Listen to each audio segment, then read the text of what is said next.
We saw real life football, and that's only relative to what you think football is. And we have people already ripping off drafts or preparing for their drafts coming in the next couple of weeks. So we're discussing some of the biggest fantasy myths. It's me, Jagger May, and that's Ryan Heath. And this is a buy or sell show, specifically some of the off-season narratives. Dude, your tweet last night, I'm not going to lie, I had a beer or two because even if it's bad football, I wanted to celebrate. And you're just like, I got to write an entire manifesto on Carson Beck now. I'm like, yes, I'd actually read it. Carson Beck, he played well. Does the preseason matter to you? And is this predictive to anything? So the short answer is no. I don't put that much stock into preseason performances. The point of my tweet was more that there's been like this very durable narrative of you can't draft any Cardinal skill players because Carson Beck is going to start games at the end of the season, which I think is fair enough, but it also like puts in this assumption that Carson Beck is terrible and will 100% play awfully. Like there's just like a lot of certainty around how all of these different things will go when we're 3 or 4 months out from any of these events. It was more me like poking fun at just some of the like insanely in the weeds arguments that we've been having about players for the last handful of months over the summer. And yeah, I just thought it was kind of funny that the first we saw of Carson Beck was generally encouraging. But yeah, it kind of was actually. Yeah, I don't know that there's actually a fantasy takeaway. I don't know if I'm gonna go out here and say, yeah, now you should draft Trey McBride because there's more of a safety net or anything like that. But I just thought it was fun. There's kind of a fun thing that happens in football where we have takes for months and months and months, and then they go live and get put to the test, and sometimes they just get shattered immediately. And I don't know, I just got like a little bit of a taste of that in the first preseason game last night. So I thought that was fun. I think it really just means I'm ready for more football. That's exactly what that means. And congrats, Jeremiah Love just got added to the show sheet. But I want to stick to Beck first because I'm with you on preseason.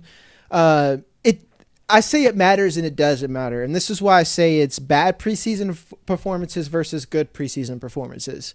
Someone playing well in the preseason, if it's exceptional and they are like, let's say Ja'Cory Krosky-Merritt, he was basically free money around this time last year. I think that would make me take notice, but that wouldn't be a reason for me to just rocket him up draft boards without any camp hype to back that. But the bad preseason performances matter to me more, because if let's say a player we're going to talk about in a little bit, Cyrus Allen shits the bed like preseason we won, I'm like, ugh. Like Rashee Rice is up, that matters to me. But if Cyrus Allen goes out there and balls out and catches 5 passes and a touchdown, I'm going to tell everyone, pump the brakes there, kid. He's playing against backups. And I think that's where people need to take things. Yeah, I agree. And I think like the synthesis of this for me is I care about preseason and training camp insofar as players can play themselves into roles in the regular season, right? This is mostly going to apply to rookies, to younger players, possibly to players that are coming off injury that we might need to know if they're going to be effective or have any chance this year, right? Mm-hmm. For those guys, I care somewhat about preseason performances. And yeah, of course, if they're playing badly, they're probably not playing themselves into roles. But yeah, for 90% of the player pool, like how they're performing in preseason is not going to carry over or have much bearing on how well they perform during the regular season, is I guess is the longer version of how I think about it. Yeah, because that's I've been there, and this is high school football, guys. I'm not one of those guys that's like, yeah, I played, and it's just like a bunch of wing tee shit. But like even then, it's like the scrimmage, man, where like I've been the guy that's like on the practice team because I'm like a freshman, whatever, and I had like a really good scrimmage, and I'm like, I'm going to get some fucking PT. And then I'm playing ass back for an entire year because it's a scrimmage, That's kind of what happens to these guys. So this is why I say this is same but different, but the same thought exercise with the NFL draft. And this is something that I had to learn myself, to where does my film evaluation go? I'm like year 5 or 6 now. I just have an incredibly young face, but I'm just turned 34. So like I've done this for a minute now. So I trust a little bit more of my film analysis, but at the same time, if there's holes in a profile, someone falling in the draft matters more than someone rising in the draft. And the thought process is 32 teams said no to this guy 5 times. They said, I'm good 5 times. It takes one team to make a mistake once in a round for that player to jump. And that's why I say it matters more that you fall than you rise. And this is why I talk to dynasty managers, because you guys think this through a lot more than your average redraft guys and best ball guys. Well, I'm not hating on your redraft folks. I'm just saying you guys are here for a good time, not a long time. I'm going to talk about the next player that you brought up here, since we're talking about the Cardinals. This is a perfect offseason myth. This is why I wanted to bring you here, because you guys are the keepers of the data. Jeremiah Love, man. I was first to say, calm down with Jeremiah Love. And now the ADP is appropriate. where I was like, don't Ashton Genty Jeremiah Love. We haven't done that yet anywhere where I see the ADP. If Jeremiah Love's my RB2, I like that. I'm not taking Jeremiah Love as my RB1 at the turn. And I think that's what you meant by the offseason narrative, that you just can't draft a Cardinals player because of these Carson Beck, Jacoby Brissett thing. And if anything, their values. You're muted. So unprofessional of me. I know. Yeah. Yeah, I am pretty much with ADP on Jeremiah Love. I have no issues with where he goes. Extremely talented prospect. Guy that can play on all 3 downs, is just kind of immediately the favorite for passing downs. Like maybe he needs to fight off Tyler Algier at the goal line or on early downs early in the season, but yeah, this is like an excellent prospect that we are not steaming up to the 1-2 turn at all. And yeah, I think he's a totally reasonable pick at the 2-3 turn. Now, I much prefer like the tier of running backs that comes right before him. But yeah, I think Jeremiah Love is a totally reasonable pick. Like we have history with new head coach Mike LaFleur. When he was OC of the Jets, he had Breece Hall going for 20 plus touches per game by week 4 of his rookie season. Like this is a coach who has actually shown that he's willing to play talented rookies and not just slow roll them the entire time. So yeah, I think that the upside and the risk of Jeremiah Love is totally appropriate. Even if this isn't a great offense, even if the rushing touchdown number can't like ultimately get that high, if Love is a 3-down player, a 3-down bell cow in these PPR leagues on a team that could be trailing a lot, there could be a lot of checkdowns. Like that to me is totally fine. That's totally reasonable. I more get nervous about the like clear 2-down players on the bad offenses or on the bad teams. But yeah, if a guy catches passes, my level of concern from like a team environment standpoint or Carson Beck or any of that is going to be much lower. Yeah. And that's regardless if you're looking at the stats, the data, or you're thinking about it from a pure football team building perspective. It's data, football, 3rd down is the most important fucking thing ever. Like it is the most important thing. Do you have 3rd down skills? That's going to give you upside. If you expect the Cardinals. Now, this is why I love pods, because you do the whole like Socratic method with yourself, where I'm talking through this and coming to, I wouldn't say a slightly different conclusion of where I'm at, but an even stronger shift than what I thought I would be, is that if you expect Tyler Algier to be out there, yes, he will be out there. But if you know that the Cardinals are going to be playing from behind a lot, what running back is going to be out on the field? It's going to be Jeremiah Love. And that upside from where he's at is going to be fine. It's just one of those things that like draft him where he's at. Don't start taking him earlier. You know, this is what happens with fantasy guys is that, and I've been a part of it. I try to speak with nuance. You'll say, hey man, I love the ADP on this guy. I'm saying I love the ADP. I'm not saying take him around earlier. I'm saying right there, if he falls to you, this is a good click within this round. And I'm pretty sure you feel that way too. You know? Yeah, I do. And it is like an annoying thing. I think, I don't know, maybe only people in the fantasy industry will like relate to this, or people that are making content. But the most annoying thing ever is when you say you're in on a guy and then the ADP rises and people expect you to still be very in on the guy. This happened to me earlier this offseason with Ladd McConkey, where I wrote an entire article like comparing him to Jackson Smith and Jigba in a bunch of different like personnel and career arc related ways, and people took that to mean like I am in on Ladd McConkey at literally any cost. That is not the case. I'm still high on him relative to ADP on most sites, but I'm not like drafting him over T. Higgins or over like some of these other receivers I really like as well. Like I don't know. There's just like an expectation that there's no like limit to any of your takes, and there's a limit to every single one of my takes. 100%, guys. And shameless plug, I guess. Like, I'm naturally doing my job, and while we do these podcasts, like, this is why you have articles on Fantasy Points. This is why, like, I just wrote an article over on RotoWire that released last night, and I just posted about it on Twitter. I have tweets where I give detail, then I write an article where I can get really nerdy and post like a chart or something like that, get into some detail, have some nuance, and then you have even more nuance on a pod. And this is why I say it's like, if you guys want to hear more from me, it's far easier if you just kind of read this stuff. And I'm not trying to make like an MCU thing where you got to watch this Disney Plus show to understand this. I'm not trying to do that. I'm just saying that there's more layers that I can give you, and there's different mediums for you to accept those things. It's hard for me to talk about a scatter plot graph on a pod, but you can look at that article and read it and then see how that goes. On X, I have 250 characters for this to be optimal to get that point out. Sometimes, guys, I joke.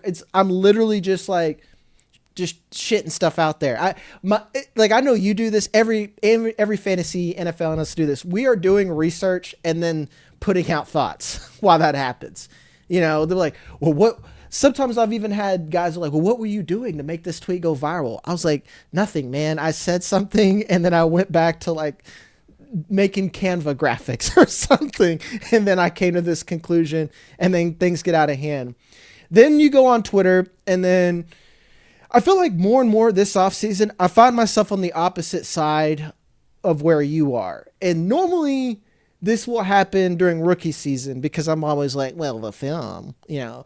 But this is like for NFL, I'm more data driven because we've gotten so good at data that like my film analysis is much better spent on rookies. That's just a little inside baseball on how I do things. Like I don't need to grind tape as much because we've gotten so good at charting data and all the stuff from the NFL, college football we haven't.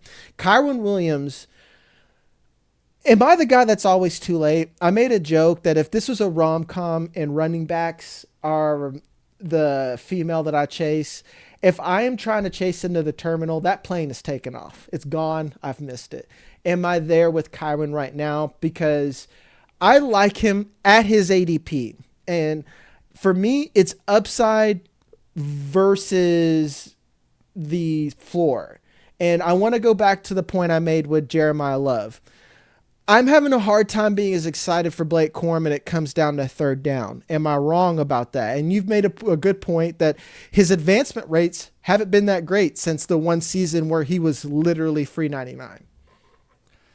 Yeah, so my Kyren opinion, you're right. It is very much about what are you looking for in like the late third round of a draft at the running back position? Are you looking for ceiling or floor? And for me, what's really important is, am I even looking at the running back position at that point, right? It just in the totality of a draft, do I want to take the quote unquote floor running back play in round 3? Or would I rather go for what I would argue are the floor and ceiling plays in rounds 1 and 2? So with Kyren as a player specifically, my issue with him is last year we saw the Blake Corum thing happen to a degree that it affected Kyren Williams' fantasy production, right? He was down to just a 60% team design carry share last year. That's like a fringe top 20 mark at the running back position after he was top 5 in 2023 and 2024. So he really went from getting all the work on the ground to be at least on the ground specifically being in somewhat of a committee. Now he still did largely hang on to the most important fantasy work, the goal line work, and the pass catching stuff. But for Kyren, the pass catching was already not like a massive part of his fantasy output. He's just been one of the lower target share backs over in the NFL over the last couple of years. A lot of that is just what the Rams do schematically, what Matthew Stafford does, just the fact that they have 2 amazing wide receivers to throw the ball to instead of Kyren Williams. So that's like, to me, Kyren is not actually bringing like an insane amount of receiving fantasy points per game relative to a lot of the guys that you can draft in round 1 and round 2.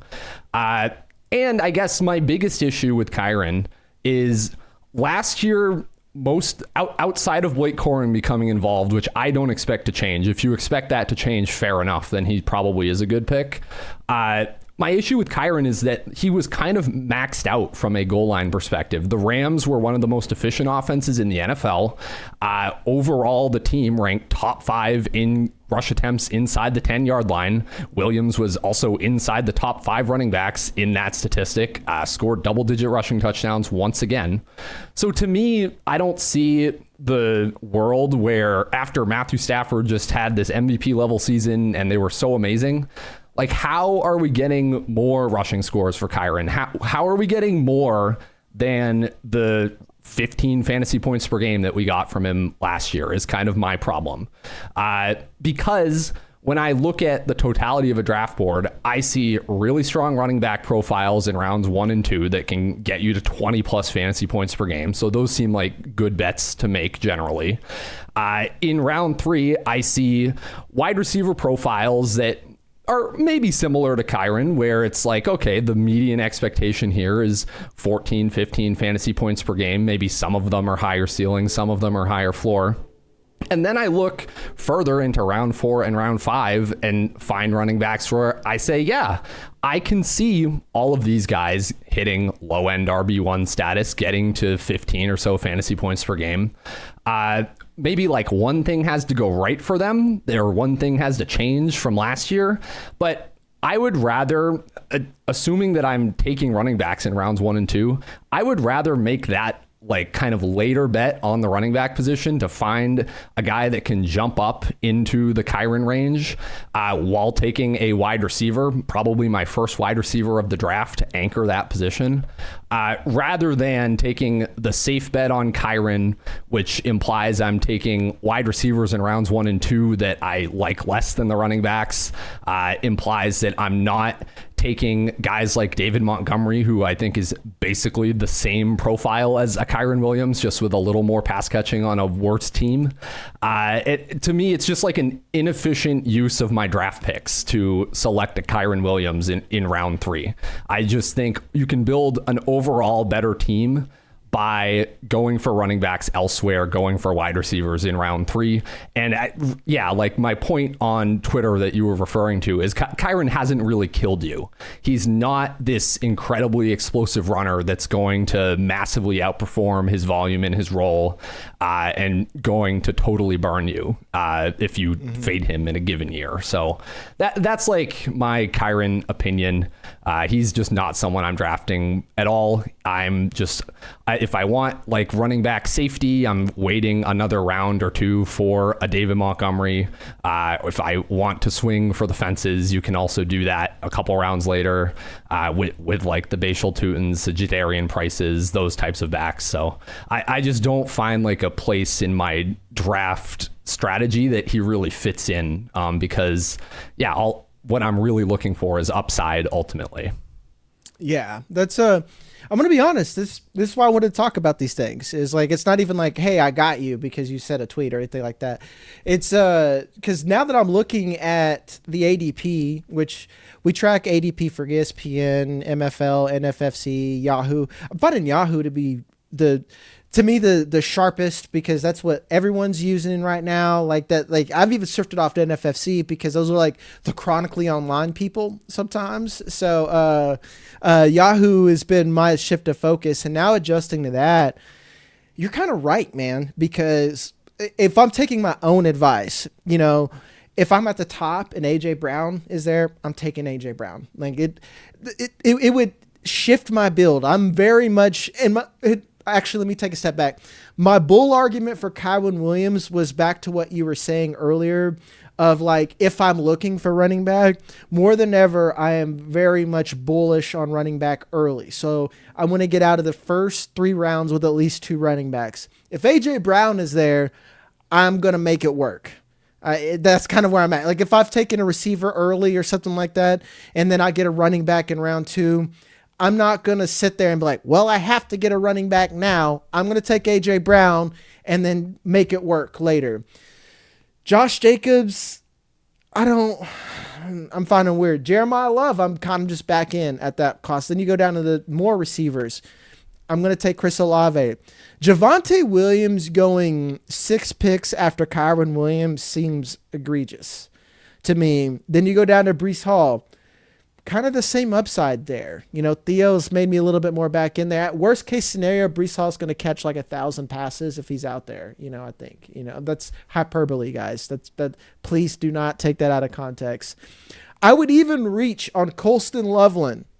I had to scroll a little bit before I would go to Kyren Williams. I am saying it. I would reach on Colston Loveland. This is the one time I'm saying I like Colston Loveland, and I would take him ahead of ADP in this case. So you've actually convinced me. You have convinced me that Kyren Williams I'm off of, because I think my best ball brain gets in the way a little bit, because I love Kyren Williams in best ball because I love the Rams. I'm drafting teams. I'm not so much drafting the player at that point, right?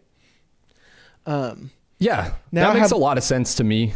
Sorry, I didn't mean to cut you off there. But yeah, it's the construction for best ball is just super different. Like in that format, if I'm forced by the draft board to have started wide receiver, then I'm like, oh yeah, I am actually going to consider a Kyren Williams, a Javonte. Like does it feel a little bit gross to me because of my previous player takes? Yes, but it's like it's at least something you have to consider. In redraft, I just don't care. I'm just like my entire strategy is like I'm very much focusing around these are my player takes. This is what I'm going to execute. I'm fine reaching a little bit around the board to do it. So I'm going to be much more like resolute once it turns to August on takes like this. Yeah, 100%, because we have more data, and this is why. And the ADP gets more real as more and more drafts happen.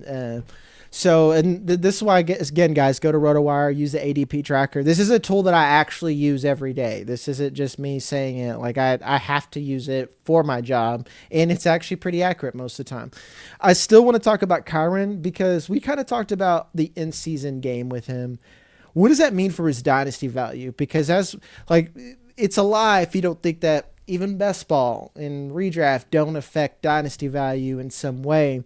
Is he a buy or a sell or a hold with all this information? And I always like to say that they're Schrodinger's players, where they're like both a buy and a sell depending on your situation. And I feel like he might be in that territory.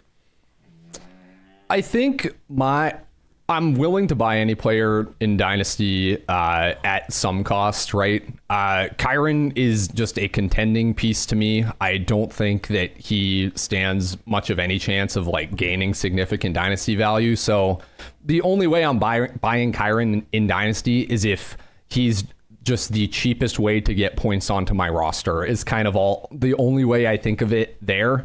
I find mostly in practice that I prefer to buy the really old running backs, the Christian McCaffreys, the Derrick Henrys that have that chance of like top 3 production that just bring you to a championship. Because their costs are as depressed as the guys that the dynasty community thinks are boring or not good, like Kyren, right? So I would generally find myself gravitating towards those profiles rather than the Kyrens. But I do think there's certainly you've come out ahead if you were in on Kyren Williams in the 2023 offseason or the 2024 offseason in Dynasty. There is definitely a place for, I understand that you guys don't think this is a good player, but if he scores fantasy points, he's doing this at a very discounted rate to me. That was my argument for Chase Brown last year in Dynasty, and it continues to be this year. That until I don't think the guy's scoring any more points, I'm just going to continually rank him kind of higher in Dynasty than people that are extremely into their player takes, their player skill takes in Dynasty might be comfortable with. I think. I don't know that now is the time to do that with Kyren anymore, but I was there for I was there for a couple of years. Now I think I'm just there with Chase Brown and not Kyren.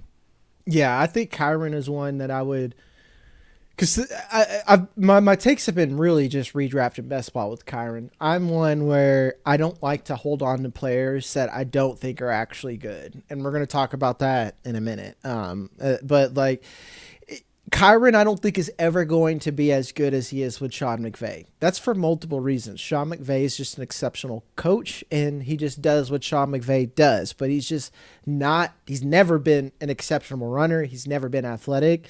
And I think that some of the things he does on third down, you can get in the draft with a different running back because he's now an expensive running back. And I don't mean that for fantasy. I mean that in actual NFL standards. So it's a hard time for me to like him long term. And I wouldn't say he's a sell for cheap, but I'm trying to use Kyren as a piece to upgrade elsewhere. If I could take Kyren and somehow turn him into...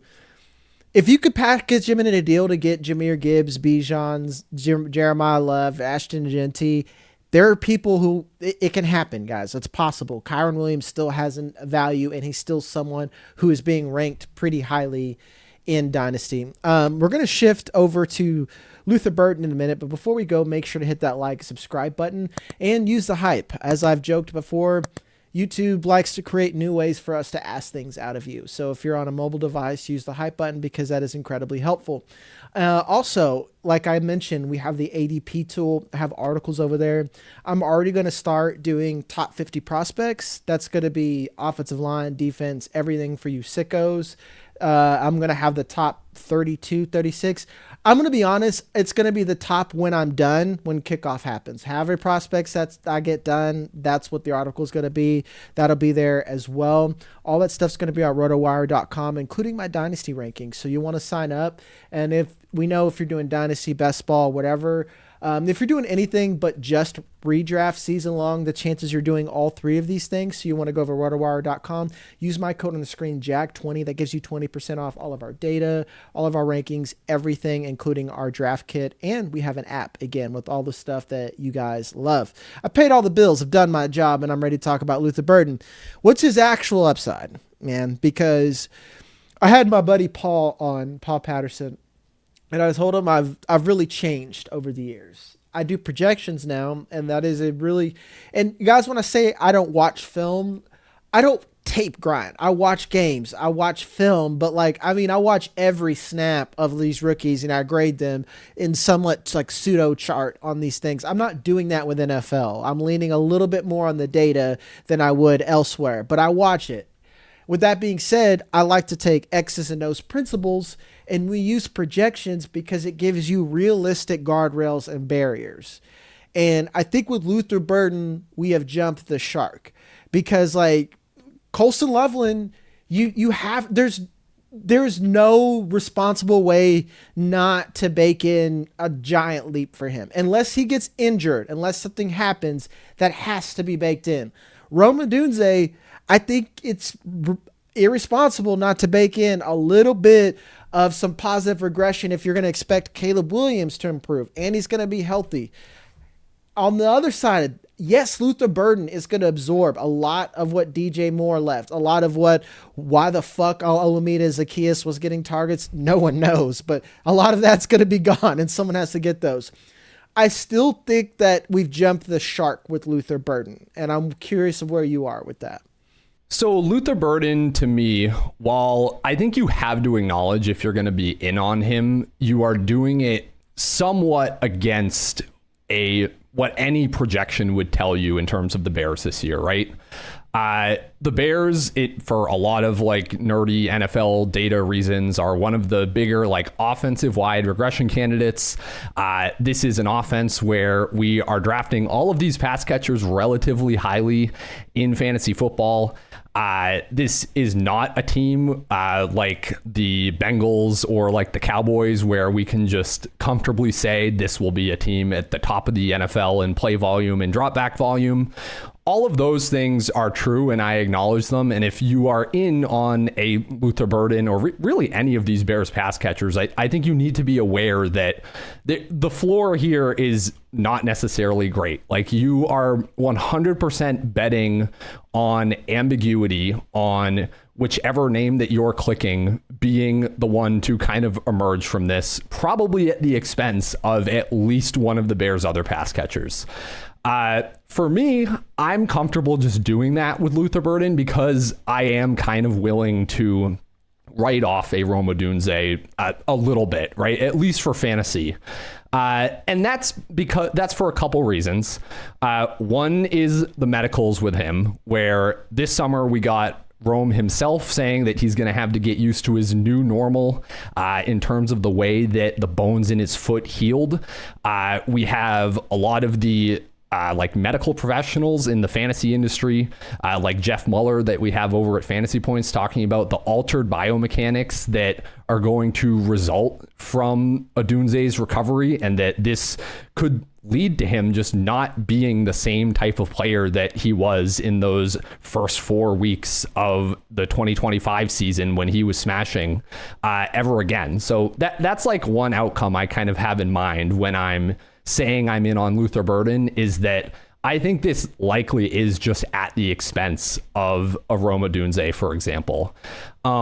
Another kind of angle or reason that I have for preferring Burden to Odunze, or being more willing to, if I'm betting on one of these horses, it's Burden, is that I think he's a better skill set match for a Caleb Williams in terms of what we already know that Williams is capable of and does well. Burden was much more than Odunze in kind of the short area role last year. 17 design targets leading the Bears. DJ Moore was second with 14, and of course he leaves in free agency. Burden can take on a lot of that work. His average depth of target was roughly half that of Odunze's, and we see this come through in the catchable target rate as well, which is not surprising, right? Burden led all wide receivers with 50 or more targets in catchable target rate. Odunze was near the bottom of that list, down at 67%, 68th of 76 qualifying wide receivers. And while you can say, all right, maybe that's not as impressive from a real life perspective, that Burden is kind of feasting underneath, the same was true of Amon-Ra St. Brown for years. The same was true of Rashee Rice for years. If we're playing this game in fantasy where you get a point for every single reception, I am more willing to kind of buy into the Luther Burden profile when he's paired with a quarterback like Caleb Williams that has struggled with accuracy downfield at times. Like, to me, that's just the guy I'd rather bet on. And that's before getting into any of the amazing per route data that Burden showed as a rookie. Of course, yeah, the samples are relatively small, but for a prospect that was pretty talented, that I really liked from a data perspective, that I know probably had fewer fans in the film community, but certainly wasn't like a consensus that this guy couldn't play, right? And just when I watch him in his rookie season as like a dynamic player, like anytime he has the ball in his hands, I'm like, this is exciting. This seems like it's gonna work, right? I'm willing to get out ahead a little bit of what we expect from the median projection. I really like buying into these ambiguous pass catcher groups, because that's where we see like these big wins in fantasy football, where we aren't fully sure what to do with or how to project out the members of a passing game. There's multiple guys that we think could be getting work. If one of them just doesn't, or if one of them is just way better than the other, that's like when we see the big hits, because the price is depressed by the uncertainty, by all of them being there. But yeah, I don't know. I conceded at the front that we're kind of drafting all of the Bears ahead of like where a median projection says we should. But I also think that's rational for that reason, that we should be aiming for those outcomes. And this is why I've said, like, I'm buying Odunze in Dynasty because he's cheap, and we're going to unpack that. Colson Loveland is unaffordable. Like, I don't know if I have some Loveland. I'm not giving him to you. Like, I don't have any unless you're going to give me Brock Bowers. I don't want, and like Trey McBride right now, I actually really like Trey McBride. There's nothing to do with him, but I think that Loveland has McBride upside, so it's just like, I'd just rather hold on and see what happens, because I have a lot of McBride too. And to put up your point, I pulled up my prospect database for the 2025 rookie grade. He was he was wide receiver 2 behind Tedoroa McMillan. And my 2, it's by a 1.25 point. That they're both blue chip athletes. I took so much shit for that, because everyone's just like, well, he's not even a first round player. And am I flexing a little bit, Ryan? 100%, man. But this is what I get paid to do. So I literally told you guys that he was a very, very good player. My only thing is, like you said, it's hard for me now that I do projections to like believe, right? I'm like a little kid who's like, the Santa has left my body that I've done projections, and I'm just like, I don't know. And what I've told people is like, I'm going to have lots of all of these players. It just depends on how the draft falls for me. If Luther Burden falls to me as my wide receiver 2, or if I've got like this crazy, tough RB and I take Loveland as like my first 3 picks, then I'm getting the Luther Burdens and stuff like that. I'm going to draft like that, but I'm not going to hyper target and try to get him. I'm okay just getting Loveland. I'm okay just settling from Odunze. That's in best ball. That's in Dynasty. And that's the very, very boring take that I have. And you make me feel very normal. And you also do what I tell everyone, you need to play fantasy by looking at both sides of the train. And especially if you're going to be doing multiple dynasty drafts, or if you're making multiple dynasty trades, if you're in multiple redraft leagues, multiple best ball, if you're a sicko, you need to learn how to play on both sides of the train. Are you going to be looking at the rock wall, or are we going to look at the sun? And that's what helps me at least go against what you said of like any meaningful projection.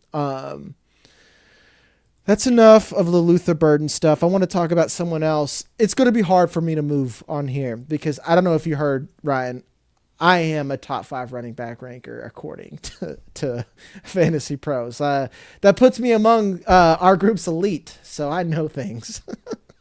I'm talking tongue-in-cheek, guys, if you don't understand sarcasm. I've learned the internet does not. I actually am top 5, though. Bhayshul Tuten. I am not going to have a lot of them. I know you're a fan.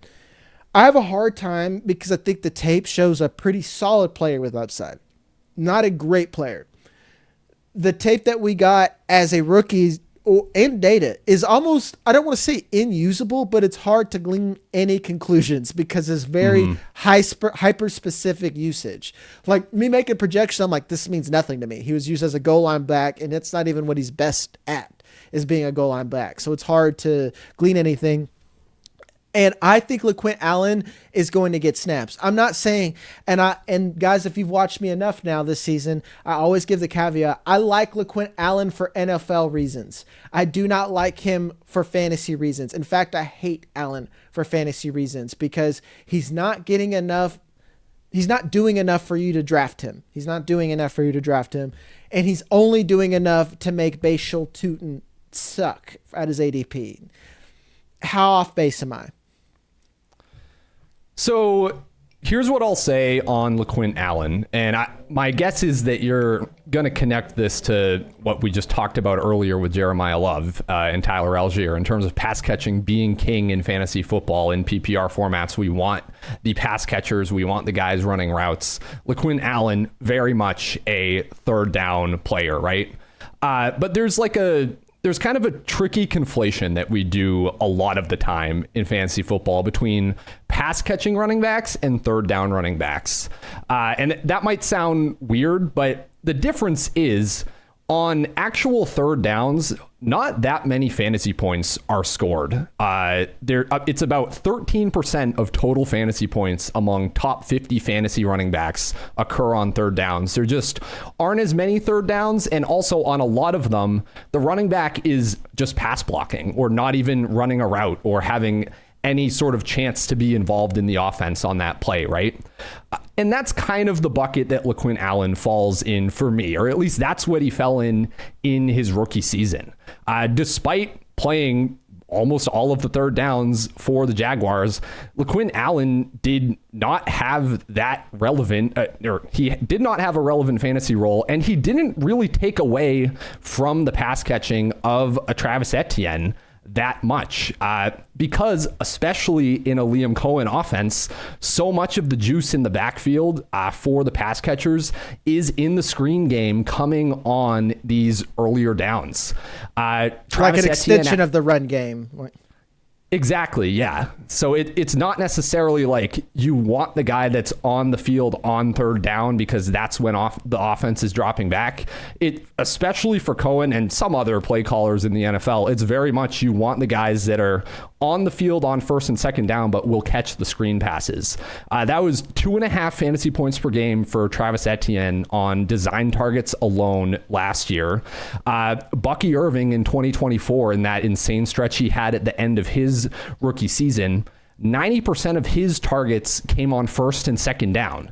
And that was when he was averaging over 22 fantasy points per game in his healthy contests after the bye, leading the NFL in design targets per game. None of it was really coming on third down. So to me, Tuten fits into a type of player who, while I don't think he's going to be on the field that much on third down in obvious passing situations, LeQuint Allen, I'm sure, will play more snaps on third down, maybe even run more routes on third down. I still think Tuten is going to catch significantly more passes than a LeQuint Allen, just because Cohen likes to use his most explosive playmakers in the screen game. And as a running back, to get a screen target or a design target, it's not the same thing as like you have to go route a guy up and earn a target, like we might say for a wide receiver, right? It's like a designed part of the offense. Cohen's backfields rank 7th in total expected fantasy points per game, so just like total fantasy volume, fantasy scoring among all play callers over the past 3 seasons. So it's just one of the most valuable backfields, despite having like a relatively high pass rate, relatively efficient passing game that gets them down inside the 10-yard line, inside the 5, often enough that there's strong touchdown equity for his backfields as well. It's just kind of the perfect storm of fantasy football value for a Liam Cohen lead back. And as long as you think Bhayshul Tuten will be that, I think you should be in on him. I don't think LeQuint Allen should be the reason you're out, unless you have like a specific take that Allen will develop also as a pass catcher and will be more involved in the actual passing game. Because to me, just him playing third downs and pass blocking a lot is not enough for him to have a notable impact. He didn't have a notable impact on a Travis Etienne last year, who got up to nearly 15 fantasy points per game, even with him getting vultured by Bhayshul Tuten at the goal line on a decent occasion, right? So that to me is the case for Tuten. Is my kind of base expectation is that he's just in the Travis Etienne role from last year. And the upside is if Chris Rodriguez doesn't work out whatsoever, and if he is not actually as involved in short yardage or at the goal line as like a median projection would tell you, then Tuten is like a league winner, like getting into the mid-range RB1 range if this offense is as good as I think it is. So yeah, it's kind of... I agree. It's like a little scary that there's 3 names we know, that there's like 3 names that will be that could be involved in this backfield. But I think Allen just like doesn't really matter for either of the other 2. And my bet that I'm happy to place is on Tuten relative to Rodriguez. And since I already brought this document up, because what you said is 100% correct on LeQuint Allen, because he was basically... I hate to say it, he was an offensive lineman, like out there. at the same time, when you talk about the development, that's what I'm worried about. And this is like, I have no NFL data because like, objectively, he just didn't catch passes and Travis Etienne did. But his college, LeQuint Allen is what made me redo my my running back grading model, because like I grade everything 1 through 5 and then I weight things by importance. Like pass blocking is important, but like from a fantasy perspective, it's just not that fucking important. It just keeps you on the field, so you got to adjust these things. I'm talking to the initiated. What I'm explaining is to the crowd on how this shit works. But LeQuint Allen like broke this year one because his receiving is so good in college, because he scored an 83 in a green. So I'm like, I need to nerf the shit out of receiving profiles because it's like the dude was just like an ex receiver. So I had to make these adjustments on here. So he can do it. It's just whether or not they're going to use him. And I'm hearing what you're saying, because like also the one huge reason why I'm, Travis Etienne is a fade is because he had some kind of outlier level numbers, particularly with the touchdown equity and stuff like that. With Tuten, I just don't think he was as good as a prospect as Etienne was. So it's like a combination of things where I'm having a hard time living on the sunny side of the train with him is where I'm at. So we'll leave that right there. You guys will definitely let me know in the comments how that goes. Just we're up against the wall on time here. I want to get to a guy where I'm not trying to be the dude who's like, I'm not the Rashee Rice hater, dude. It's just, I don't get it. I don't get it, man. I don't get it. He's just What's crazy is I go back to it. I could pull up that prospect grade on him. I was like, hey, this Rashee Rice guy's pretty good if he develops. Like, I think he's definitely worth the day 2 pick. I've been in his corner. Now we're at the point where I said that like everyone thinks he's like a wide receiver 1. And I think the chronically online people like us, we've all said that he's not a wide receiver 1 because we look at Matt Harmon's work. We watch tape. You guys chart. You guys could see all the things that say that, hey, man, this guy runs a route bush, not a route tree. Now there's the Cyrus Allen equation. Is that real with Rashee Rice? Should we be worried? And particularly at his ADP and his dynasty value, what are we doing holding those Rashee Rice bags?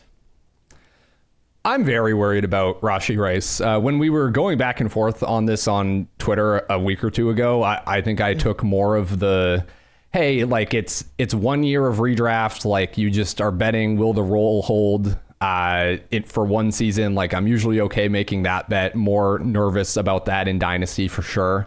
Now I'm just out on him in redraft. And the reason for that is actually not Cyrus Allen. It's the fact that Rice showed up to camp like not fully recovered. Makes sense. He spent a month in a jail cell. And we're getting kind of notes from these national reporters that the Chiefs are looking at diversifying their screen game in terms of giving Xavier Worthy more of these design looks, giving even a Ken Walker more of these design targets. And I feel like we just are talking about screen targets this entire episode, but you picked 2 of the players that I think it matters the most for. Rashee Rice averaged over 6 fantasy points per game just on screen targets last year. It was nearly double the next closest wide receiver. It's insane. That's the entire reason that has been a good fantasy player in the past. Is just it's the PPR scam is Rashee Rice. That's the guy that you're talking about whenever you say that word. Yeah, it's insane. Over his career, over 4 fantasy points per game just on design targets alone. So that's nice in that from a week-to-week perspective, if that's the Chiefs' game plan, that's a strong floor, that's a PPR scam. It's all of that.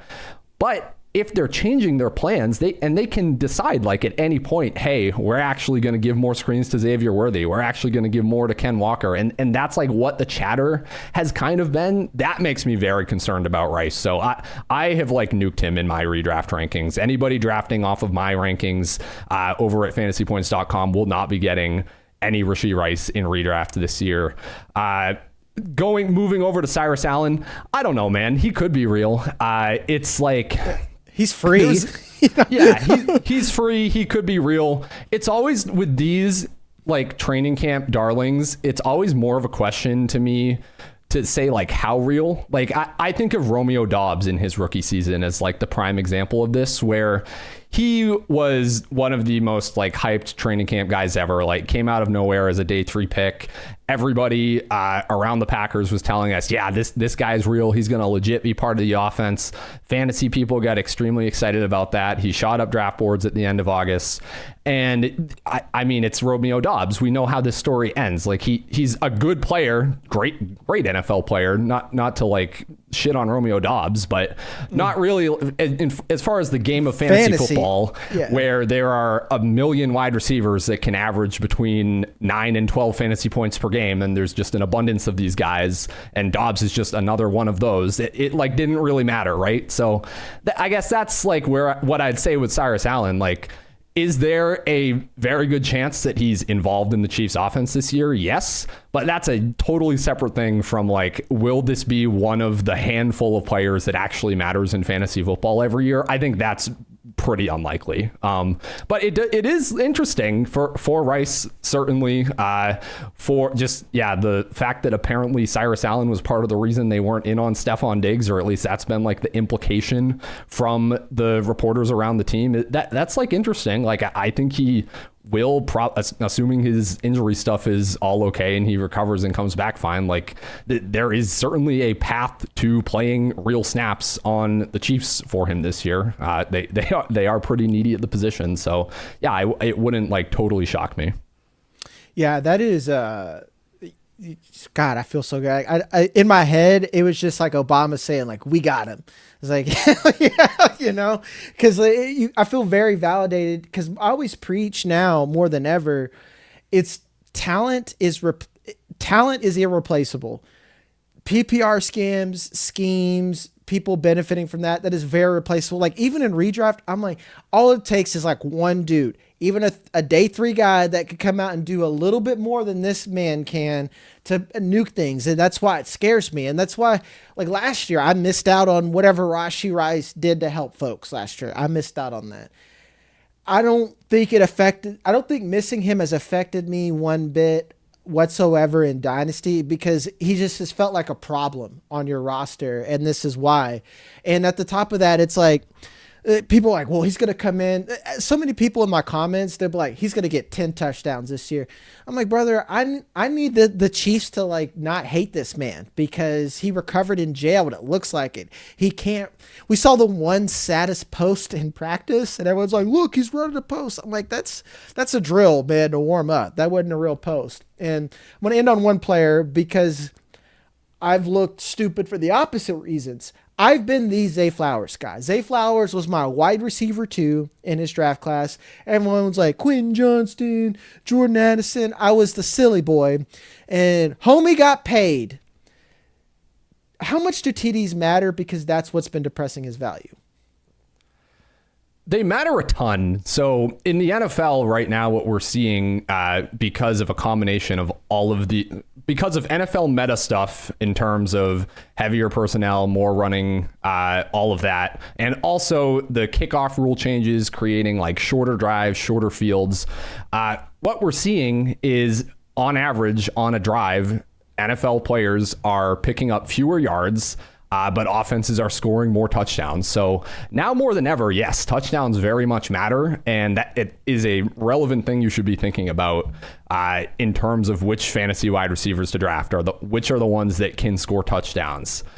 But I think with Flowers, where I would like go cut against that thinking is, I wouldn't be so sure that he can't score touchdowns, right? It's been true that through the first few years of his career, he has not been that highly targeted in the red zone or around the end zone, right? It's been like all Mark Andrews down there as like a hyper like utilized player in that area of the field for most of Flowers' career.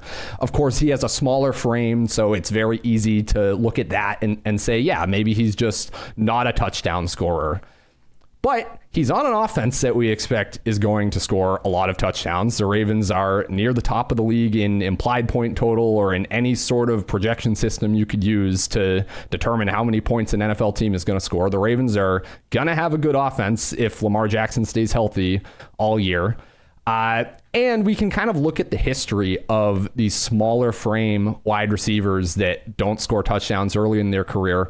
We have examples of that flipping immediately, right? Antonio Brown, for example, was not a touchdown scorer whatsoever the first few years of his career. Tyler Lockett was similar, and then had like double-digit touchdown seasons, right? Touchdowns, they're important, but they're a lot harder to predict for a specific player than I think people will admit. And I remember this because it was just last year that Trey McBride was the guy that never scored touchdowns, right? Touchdown regression was the thing. James Cook on the other side of that, you know? Yes. There was a time when James Cook was the guy that didn't score touchdowns, right? There's always a guy that doesn't score touchdowns, and it changes all the time. So it's like a relevant thing that Flowers hasn't done it before, but that's not a reason for me to like take him off my draft board. I am relatively high on Flowers in terms of overall ranking, probably about at consensus in terms of where I rank him among wide receivers. But yeah, he is a guy kind of in the late third, early fourth, like that pocket where I really like a lot of wide receivers. Flowers is one of them, and I have him ranked accordingly. I joked with Paul, I have what's called Tomb Raider players, particularly the 2001 Tomb Raider with Angelina Jolie. That was very impactful for me as a child. The plot of that movie, terrible, but it was about all the stars and planets aligning to create this ultimate power. And I feel like that's the thing for JSN, or that was a Freudian slip, for Flowers to become a JSN, you know? For Flowers to become a JSN, because my thing is, it's like touchdowns aren't very predictive for a specific player, but guys who are just good at getting open at their job, I expect them, like, this guy can get touchdowns, you know? Mm-hmm. Like the guy who gets schemed up, I don't expect him to get much better at that point, you know? But like the Flowers has a profile, I think, that he could do what JSN does. The only thing is Declan Doyle and Lamar Jackson. How far out over my skis? Because him and Ladd McConkey that you brought up, and you are right, the Ladd McConkey is like, I'm actually in on Quentin Johnston now. I never thought I would say that, but like, I'm in on Quentin Johnston now. But Flowers, Ladd McConkey, they have these profiles of players that I want to target because they can make that next leap. Garrett Wilson is another obvious. Everyone knows that. There's nothing that says Garrett Wilson isn't a baller besides Jets on his helmet, you know? So how far am I out of my skis on Flowers? No, I don't think far at all. I have him and Ladd McConkey and Jalen Waddle as three guys I have far above consensus that I think are all very close, and I think you can make similar arguments for in terms of these guys all could take like a really big leap. McConkey from like a I guess, skill set perspective and schemes surrounding him in terms of efficiency. Flowers, I think, really like maybe the more underreported thing is what we really need for Flowers and what he's needed for his entire career is just more pass volume. Like we just need a run out for the Ravens season where maybe the defense regresses a little bit, or maybe they just get into more shootouts. So Flowers is running just a raw number of routes that's much larger than he has the past couple years. Like that alone would make a huge difference for him in terms of fantasy football upside. And yeah, of course, there's also the kind of the touchdown out there. So yeah, I think Flowers has a couple of different pathways to fantasy wide receiver one upside. Awesome. I did want to talk about Nick Singleton, but we're out of time, so I'll bitch about him another day. It was great to have you on, Ryan. All you guys know, he's over at Fantasy Points. They are the keepers of the data. We have data too, but in season, there's not really anyone better because you guys got all the charting and all the advanced metrics that we all use. As always, use the like, subscribe, all the YouTube bullshit that everyone says ever. And this is something you should do. Go over to RotoWire.com, use the code JACK20, where you can use all of our tools, download our app, and that gives you 20% off everything. As always, it's me, Jagger May. That's Ryan Heath. This has been a Buys and Sells episode. Love you guys, and I'll see you next time.